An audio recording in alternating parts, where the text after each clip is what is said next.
part two of my fiance being unalived. So we left off about going to get cigarettes with the guy that was with at my sister's house, and him calling Mike and telling him that he was caught, and that he told him. And I dropped him off, went back to where Mike was, and when I got there, my sister was there. We about fought. I made Mike get in the car. Mike gets in the car, and he won't go to the house, to our apartment. Now, we lived about not even 6 minutes away from where his mother lives. When he gets in the car, he says, this is what he tells me. Now, remind you, Mike was always a mama's boy. He says he wanted to eat at his mom's because he didn't trust her. I was like, oh, God, here we go. He said that, would you believe me if I told you that I just seen paperwork that my mom has a life insurance policy out on me? I was like, what?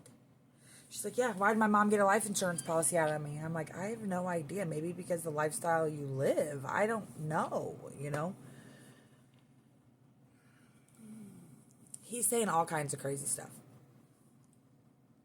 He won't go to the apartment. We're driving around, I mean, for hours. At one point, I look at him, and I'm like, God, you look rough. Because Mike was the kind of guy that always was clean cut, He had his nails cut. He always looked nice. And I was looked at him, I said, man, you look rough today. I'm like, you mean, let's just go take showers. Let's go home, Well, we went and stopped at his friend Jimmy's house, which is weird because Jimmy never got off the couch. Jimmy was a bigger guy and he never left his house. But we went there and they said he wasn't there, which was weird. But anyways, so we leave and finally this too, so sorry. We go to the gas station. We fill up my gas tank. Now, remind you, I drove an old Buick Skylark or Century. I can't remember. Anyways, and the gas tank was really big on it. So $60 in 2011 is a lot to fill up. But we filled up the gas tank. He bought me 2 packs of cigarettes, him 2 packs of cigarettes, me 2 scratch-offs, and him 2 scratch-offs.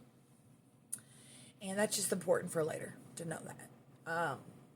Also, to tell you what kind of tank I had on my car, my kids live in Kansas City. I lived in south of St. Louis. And it take me 4.5 hours to go visit. In my car, when I went there that week prior, I got there and I still had a half a tank. That's how big our tank was. Okay? So that's a long way to drive and still have a half a tank of gas. Now, any other car I've ever taken there, it takes all but a quarter tank. So finally, I convince him to go home. We go home, but he has a broken leg, remind you, and I had to use the bathroom. So I take the key, he hands me the keys to the car. I take the keys, I go in, I unlock the door, and I'm going to pee in the bathroom. And I remember thinking, I should be hearing him already by now, but, So when I went out there the first time, he was like saying he was on the phone, but I knew he couldn't have been on the phone because his phone died when we were driving around. And the part where you charge your phone in the car, that thing was broke, so he would have to take his phone in to charge it inside. So when I thought of that, when he first said that, I turned around, I was like, what? And I went and I was doing something, I thought, he's lying. Why is he lying? So I turned and I go look back on the front porch, and at this time, he has the car reversed in the parking spot. And I remember thinking, what the hell? So I was barefoot. Now, that day, there had been snow all over the ground, but it was so nice out because when we were driving around, see, these are parts I'm forgetting. When we were driving around, the coat I told you I bought 7 days before his passing, I had on, and it was hot, and I threw it in the back seat.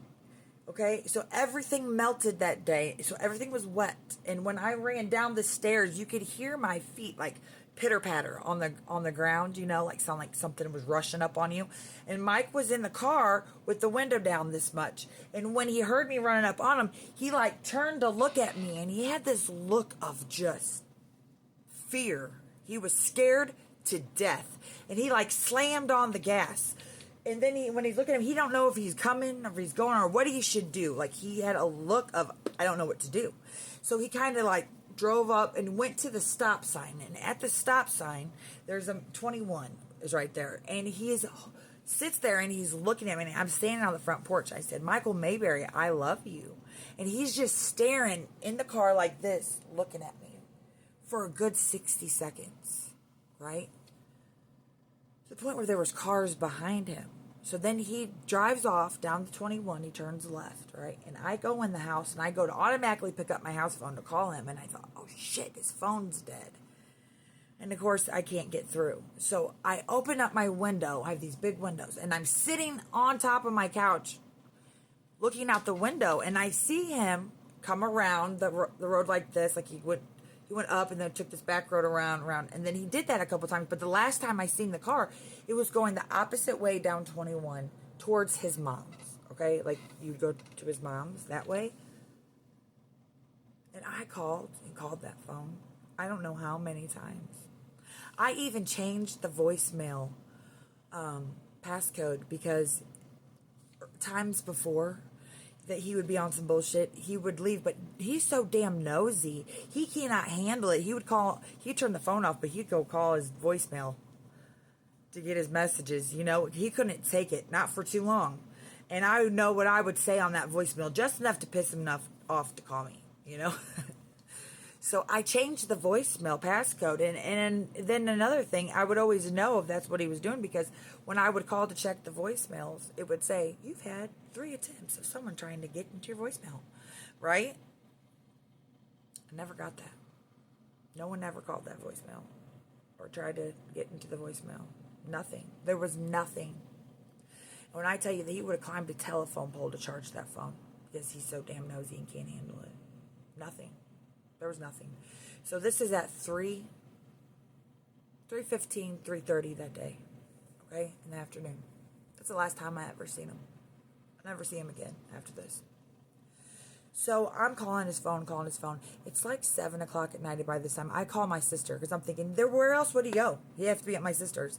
And I'm like, Kristen, don't play games with me. I need to know. At this point, I'm feeling nauseous, sick. I feel like something's terribly wrong. I'm calling his mom. I'm calling my sister. I'm calling anybody and everybody. At one point, his mom tried to tell me that he was over at Jimmy's house and they were going to get him on the phone, but then they didn't. I don't know whatever happened to that situation, but I don't know if that's true or not. I don't know. But I never talked to Mike again. So finally I call my sister back. I'm like, if he's not with you, then come over. Come over to my house. So she does. Mike's not with her. And I'm thinking, there's nowhere else he'd be. I know Mike.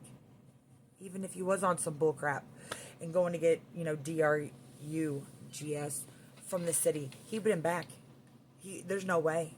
I know him. And he wasn't home. And I was sick about it. So Kristen's over there, and I'm like, she's like, at this time, it's like, now when she first gets there, it's like 8 o'clock at night. Me and her hear 3 gunshots. Boom, boom, boom. Just like that, okay? And it it sent chills through my whole body. I remember thinking, oh my God, what was that? This is January, okay? No reason for gunshots. So Kristen's like, you know what? You always let him lock you in your house. Remember, I was abused. You let him make you stay home while he does whatever. Let's go to Oasis, which Oasis is a bar, okay? And I was like, I'm not going. And then finally I was like, fine, I'll go. Only if you take me to go look for him up and down 21, okay? So she agrees to that. So we get ready, we leave. This is like at 9 o'clock at night, 9, 10 o'clock or something. So when we go to leave my house, this is what I remember. It was so odd. When we leave, and as soon as you hit 21, you get down a little bit of ways, there's an overpass. I remember seeing a car directly across where Mike was ended up being found, okay? And it was a white SUV. And I remember, I'm sorry, I said this wrong. Let me back it up. How about we'll just do a part 3 and I'll start from there. Yeah. Like and follow, please. I appreciate it.